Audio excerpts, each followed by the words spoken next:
ก็ไปเที่ยวกันครับวันนี้ก็ไปเที่ยวกัน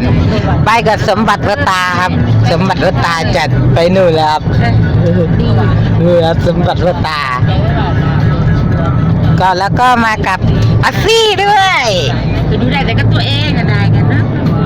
ออสซี่อยู่ด้านหลังครับดีครับออสซี่ เพราะว่าจะจุดเยอะปล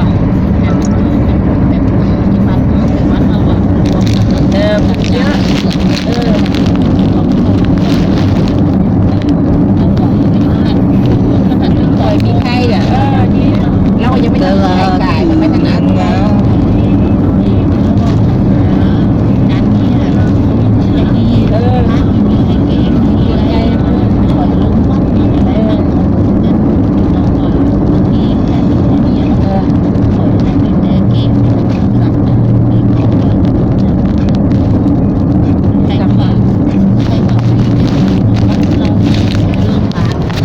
เดี๋ยวไปนู่นแล้วก็เก็บภาพบรรยากาศให้ดูนะครับ แล้วก็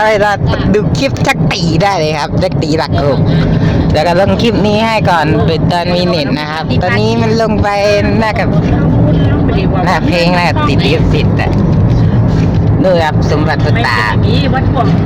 นิมนต์ก็อาจจะเป็นนะจุดไปแหละ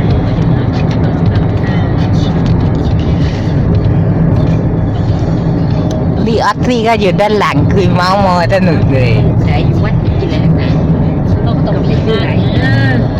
มีกล้องเลยนะคันนี้